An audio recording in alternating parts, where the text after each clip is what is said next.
Hi everyone, I'm Wendy, and today I'm showing you my new favorite stir fry, which is loosely based on pad thai.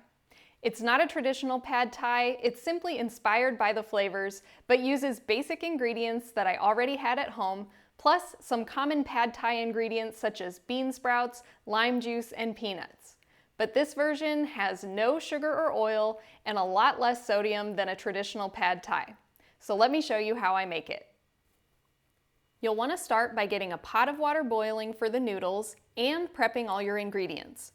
You can use different veggies if you like, but I have 1 large onion, any variety is fine, about 1.5 cups of thinly sliced bell pepper, about 1 cup of thinly sliced mushrooms, 4 cups of shredded cabbage, and 4 or 5 cloves of crushed garlic.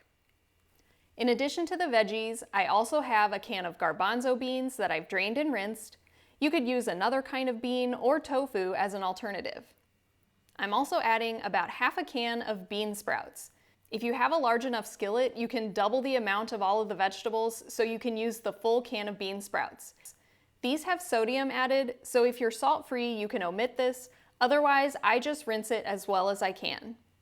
Then of course we have the pad thai noodles, and I'm using the brown rice version. And I'm simply going to be seasoning this dish with rice vinegar, lime juice, and coconut aminos. Again, if you're totally salt-free, you could leave out the coconut aminos and substitute it with a flavored balsamic vinegar, or simply add in some other spices for extra flavor.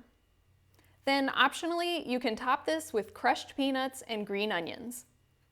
So now that all the ingredients are prepped and ready to go, we can start cooking. The noodles only take about 7 or 8 minutes to cook, so I'll wait to throw those in later. But first, I have a large skillet on medium-high heat. I'm going to be cooking this oil-free, so I want to get the pan nice and hot before I start.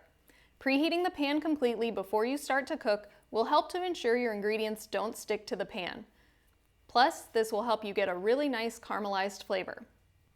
To test that the pan is hot enough, you can throw a little bit of water on there and it should ball up and roll around on the surface. I'll throw the onions in first, and for maximum flavor, I'm going to cook these for 5 to 10 minutes until they start to get nice and golden brown. If you're in a hurry, you can skip this step, but it does add a nice depth of flavor. As the onions start to caramelize, you can add a splash of water to deglaze the pan as you continue cooking. Once the onions are starting to turn brown, I'm going to go ahead and add the rest of my veggies, including the garlic, bell peppers, mushrooms, and cabbage. I'm also adding in about a tablespoon or so of water, and I'm going to put the lid on to steam these veggies for about 5 to 10 minutes, or cook them to your desired doneness. While they're steaming, I like to stir it every once in a while. Next, I'll stir in the bean sprouts and the chickpeas, as well as the coconut aminos. Add this to taste. I don't like too much because I eat a pretty low sodium diet, so I'm only adding about 1 or 2 tablespoons for this entire dish, but feel free to add 3 or 4 tablespoons if you like. And of course, people can add more at the table. And if you want your stir fry to have a little kick, feel free to add a few chili flakes as well. At this point, you can also drop your noodles into the boiling water while the bean sprouts and chickpeas are warmed through. After the noodles are done cooking, I drain them and add them right into my skillet. And then, just before serving, I'll add 1 or 2 tablespoons of rice vinegar and the juice of 1 to 3 limes. I find that limes are kind of hit or miss with how juicy they are, so you'll need to adjust accordingly. And pro tip, it's best to add vinegars and citrus just before serving. Otherwise, their flavor kind of cooks out of the dish. So adding them at the end gives you the best flavor boost. And then, as I mentioned earlier, I have the optional toppings of crushed peanuts and green onions.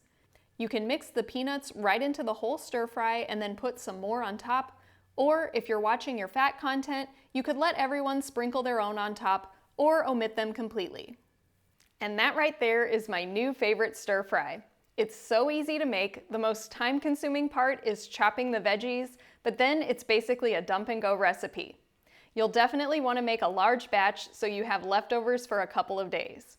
Thanks for watching. I hope you'll give this one a try, and I'll see you next time.